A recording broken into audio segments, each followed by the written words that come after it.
Buenos días con todos. Nosotros somos el grupo 3, conformado por Xiomara Cobo, Sofía Montaño, Kevin Salazar, Rux Sánchez, Emily Mancheno, Jordan Loaiza, Ashley García, Carlos Macías y mi persona, Yami Lexivalón.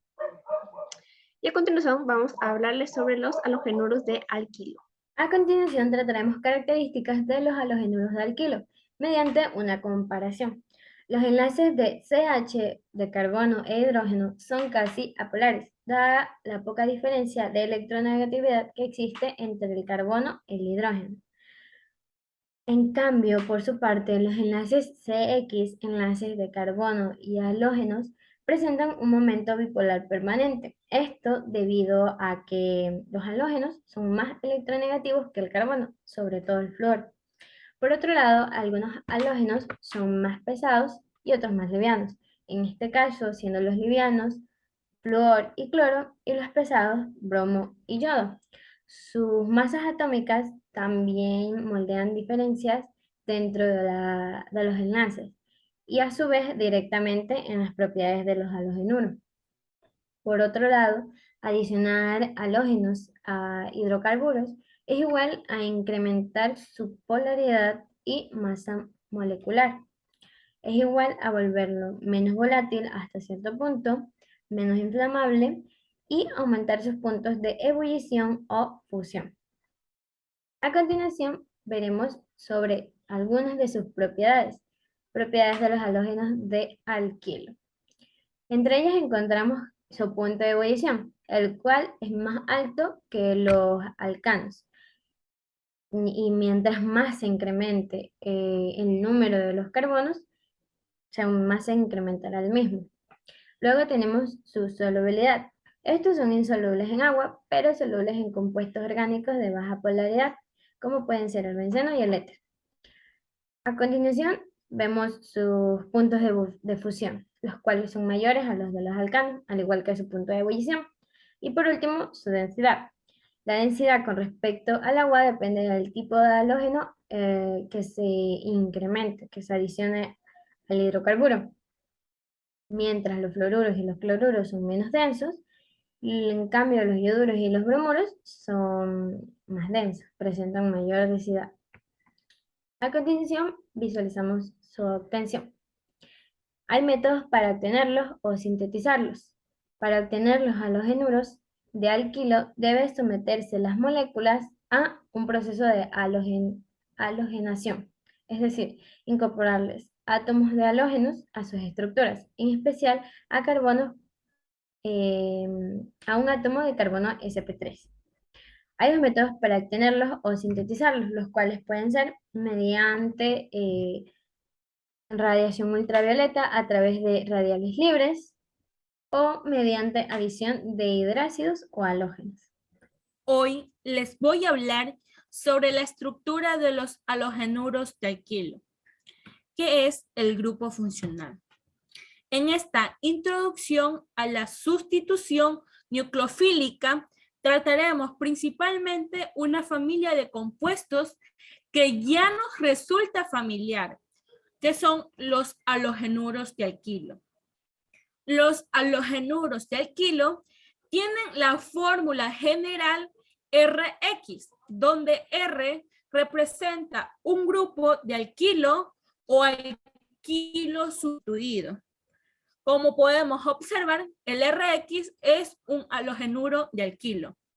Las características principales de la estructura de halogenuro de alquilo es el átomo de halogenuro, que es la X, y las reacciones de las características de un halogenuro de alquilo son las que tienen un lugar en el halógeno.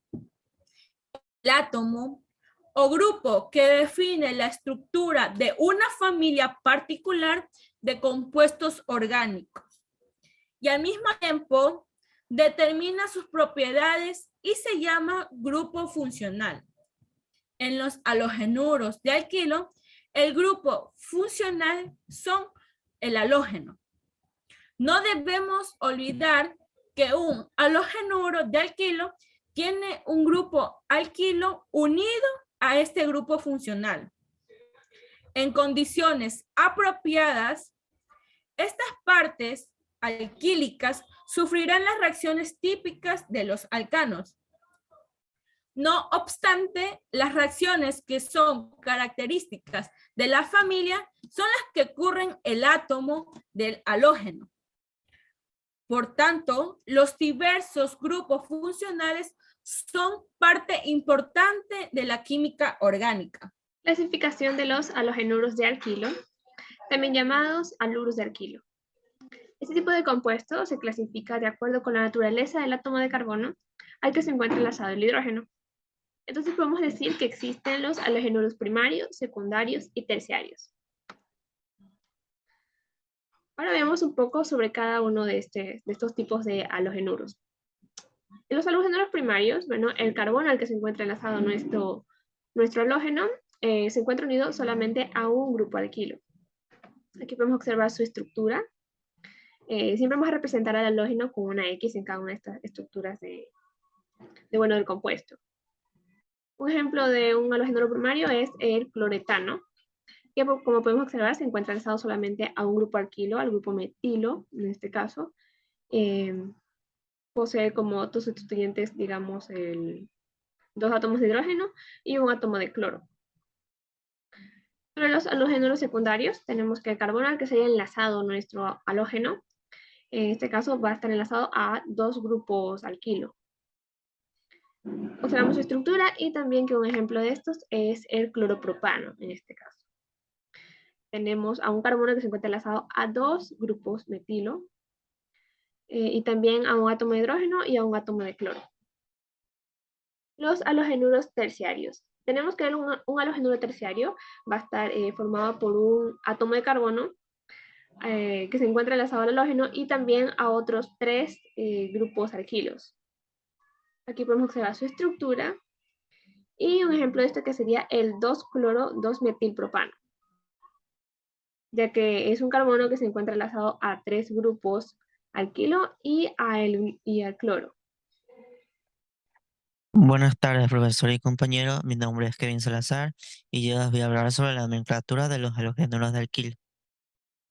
Reglas de la nomenclatura sistemática UPAC.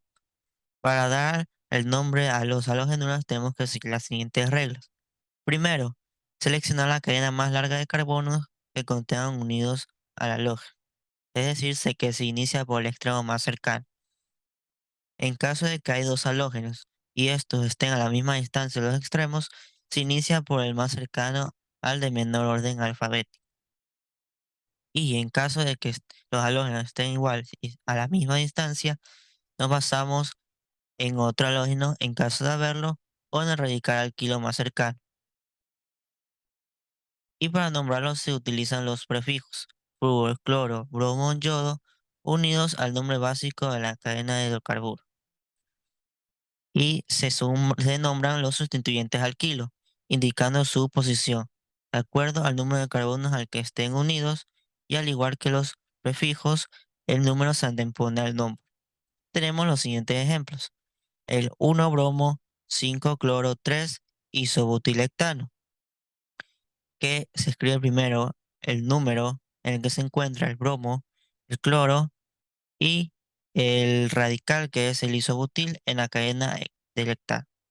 Asimismo tenemos el 1,2-dicloro 2-metilpropano, el 2-cloro 3-etil 4-metilpentano y el 2-fluor 4-metilpentano, que como podemos observar se escriben empezando con el número en el que se encuentra el halógeno, el radical, el número que se encuentra el radical y la cadena de carbonos más larga que hay. Nomenclatura de los halogenuros de alquilos. Ejemplo. En su nomenclatura UPAC, este compuesto se vendría a llamar 2-metil-2-yodexano. Para poder nombrarlo así, primero se enumera la cadena principal, comenzando por el extremo que contenga más cerca el halógeno. Se nombran los sustituyentes alquilo, indicando su posición de acuerdo al número de carbono al que esté unido. Se le emplea los prefijos flúor, cloro, bromo, que en este caso vendría a ser el yodo, unidos al nombre básico del hidrocarburo, indicando la posición del halógeno en la cadena carbonada. Este número se antepone al nombre, el cual su nombre vendría a ser 2-metil 2-iodohexano. En la nomenclatura común se nombra el halogenuro como fluoruro, cloruro, bromuro, y que en este caso es el yoduro, seguido del nombre del radical alquilo correspondiente, y se le añade el sufijo -ilo. Su nombre en común del compuesto vendría a ser yoduro de terectilo. Nomenclatura de los halogenuros de alquilos. Ejemplo número 2. Tenemos nuestro compuesto presente y para esto debemos conocer que los grupos alquilos son estructuras que se obtienen a partir de lo que es un alcano simple, lineal o con ramificaciones. Se separa un átomo del hidrógeno de uno de los átomos de carbono. Y esto nos indica que queda solamente nuestro grupo alquilo correspondiente. Ahora bien, ¿qué debemos hacer? Primero debemos identificar dónde está nuestro halógeno y cuál es nuestro halógeno. ¿Ya? Tenemos dos nomenclaturas, la nomenclatura IUPAC y la nomenclatura común. Ahora bien, identificamos cuál es nuestra cadena principal y podemos ver lo que está con la línea roja, que nuestra cadena principal consta de 7 carbonos, por lo tanto es un hectano. Ahora, en la nomenclatura IUPAC tenemos 2 bromohectanos. El 2 es el lugar donde se encuentra nuestro halógeno sustituyente. En este caso, en el carbono 2, está nuestro halógeno sustituyente, por lo tanto viene a ser 2 el nombre de nuestro halógeno, que viene a ser el bromo, y el nombre de nuestra cadena principal. En este caso viene a ser un hectano. Entonces, por eso es que nos queda 2 bromohectanos. Ahora, en nuestra nomenclatura común tenemos el bromuro de Z-pentilo. ¿Cuál es nuestro halógeno? El bromo. Entonces vamos a utilizar el bromo con la terminación uro, por eso que nos queda bromuro. Y tenemos el Z-pentilo, donde el Z viene a ser un prefijo. ¿Cuándo utilizamos el Z? El Z lo utilizamos cuando un grupo metilo está sobre el carbono de valencia libre de radical. Podemos ver que también tenemos un metilo, que es nuestro primer carbono. Entonces, podemos decir que consta de un Z. Por eso es que es bromuro de Z y pentilo, la terminación por el alquilo, que viene a ser pentilo. Entonces, ahí tenemos nuestras dos nomenclaturas, la de IUPAC y el nombre común. Mi nombre es Luz Sánchez y le voy a hablar sobre las reacciones. Las reacciones de sustitución pueden transformar un grupo funcional en otro. En esta clase de reacciones, el centro nucleófilo va a ser un átomo de carbono unido a un heteroátomo. Estas reacciones van a seguir rutas, tanto sistema nucleófilo 1 como sistema nucleófilo 2, en la cual se pueden emplear reacciones de sustitución nucleófila para intercambiar átomos de halógeno por otro de sustitución. También la sustitución de halógeno de un halogenuro de alquilo por diversos nucleófilos va a proporcionar acceso a muchos grupos funcionales. Aquí tenemos la representación del bromuro de alquilo de primario, en la cual todos los tipos de halogenuros de alquilo sufren sustitución para formar alcoholes, como que vemos aquí el producto de sustitución. Y secundar, y también los halogenuros de alquilo primarios y secundarios van a reaccionar con el ion hidróxido en una reacción del sistema nucleófilo 2, con producción de alcoholes primarios y secundarios.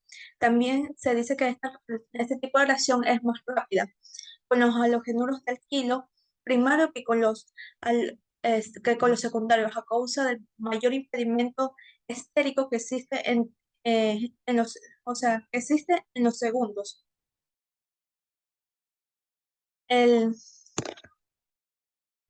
Los reactivos básicos ricos en electrones que tienden a atacar el núcleo del carbono se conocen como reactivos nucleofílicos, que proviene del griego que aman núcleos o simplemente nucleófilos.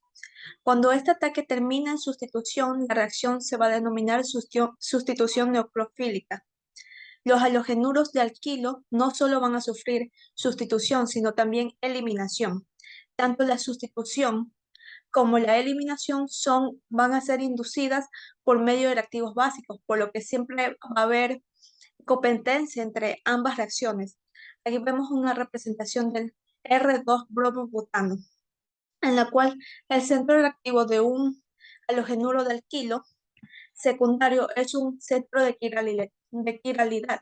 El ataque por atrás, como vemos en la representación, o sea, este ataque en las reacciones del sistema nucleófilo 2 conduce a una inversión de configuración del carbono funcional. También podemos decir que la sustitución es un halogenuro de un alquilo terciario por un mecanismo del sistema nucleófilo 2 que no va a ser posible, porque el impedimento estérico eleva la energía del estado de transición para la sustitución por encima de la necesaria para la reacción de eliminación o en competencia, por lo cual se produce la eliminación. También podemos decir que la sustitución nucleófila tiene una característica muy común, que es de los halogenuros de alquilo. Para entender por qué es así, tenemos que tener en cuenta que debemos fijar nuestra atención en el grupo funcional de esta familia, que es el halógeno. Muy buenas con todos, mi nombre es Jordan Loaiza y hoy les hablaré sobre los mecanismos de reacción de sustitución SN1 y SN2. Tenemos el mecanismo de reacción SN2, este consiste de esta forma. Tenemos lo que es un sustrato, un grupo saliente y un nucleófilo. De este lado tenemos lo que es el producto y tenemos lo que es el grupo saliente ya desplazado. ¿En qué consiste esta reacción? Pues bueno, el nucleófilo va a atacar del lado contrario al enlace sigma, este que observamos aquí, del carbono con el grupo saliente. De tal manera que va a ocurrir un desplazamiento del átomo, del bromo, y se va a unir el nucleófilo a la molécula principal. De esta manera ocurre, por decir, una nueva forma en la molécula. Como lo pueden ver, está invertida. Y se dice que, por ejemplo, esta posee una nomenclatura de tal manera que una viene a ser R y la otra viene a ser S. Y así funciona este mecanismo de reacción. Bueno, ahorita les explicaré lo que es el mecanismo de reacción SN1. Y a diferencia del primer mecanismo, el mecanismo de reacción SN2, pues bueno, el SN1 consta de dos etapas, una etapa lenta y una etapa rápida. Aquí podemos ver un claro ejemplo en donde en la etapa 1, la etapa lenta, ocurre un proceso o un estado de transición lento. Es lento debido a que, por ejemplo, hay una separación, lo que es el sustrato y lo que es el grupo saliente. Esto está en un mayor punto de energía, por lo cual es muy lento. Y tenemos lo que es la etapa número 2, que ya es rápida, es igual que la SN2. Aquí es cuando ya el nucleófilo viene a atacar de manera similar por detrás del enlace sigma carbono grupo saliente y viene a desplazar pues lo que es el grupo saliente y forma un nuevo producto, como lo podemos observar aquí. Y esto da origen a dos enantiómeros si lo consideramos desde el punto estereoquímico. Vamos a hablar sobre el mecanismo de reacción de eliminación E1. En la reacción E1, la velocidad de reacción depende únicamente de la concentración de sustrato. El mecanismo de la reacción es similar a la del SN1, con la diferencia que el carbocatión intermedio evoluciona hacia la formación de un alqueno por pérdida de un hidrógeno, en posición continua a donde se encuentra la carga positiva. La reacción se favorece con la formación de carbocationes estables. Estos son buenos grupos salientes y bases débiles. De aquí se deduce que el orden de reactividad es terciario, secundario y primario. Además, se suele formar el alqueno más estable, el más sustituido, y si hay posibilidad, predomina el isómero trans sobre el cis. A continuación, unos ejemplos de reacción de eliminación E1. También tenemos el mecanismo de reacción de eliminación E2, el cual nos dice que en la reacción E2, el tratamiento del haluro de alquilo primario o secundario con una base fuerte conduce a la formación de un alqueno. La velocidad de reacción depende de la concentración del sustrato y de la base. Otra cosa que nos dice es que el mecanismo que se propone es un proceso concentrado y los grupos que se eliminan, que viene a ser un elemento de la tabla periódica y el hidrógeno, se disponen de forma antiperiplanar. En procesos es regioselectivo, ya que la eliminación se produce mayoritariamente en el alqueno más sustituido. Si existe la posibilidad de formación de los isómeros cis y trans, predomina la formación del alqueno trans frente al cis. Si se usa una base voluminosa, en el cual es el caso típico en el tierbutóxido potásico, se forma mayoritariamente el alqueno menor sustituido, dado que prevalece factores de tipo estérico. A igualdad de otros factores, la velocidad de la reacción depende de la naturaleza del halógeno según esta secuencia: yodo, bromo, cloro y flúor. La reacción es incompatible con grupos sensibles a bases. Las reacciones de sustitución y eliminación son competitivas y un factor importante es la temperatura. A altas temperaturas se favorece la eliminación. A continuación tenemos ejemplos de la reacción de eliminación E2.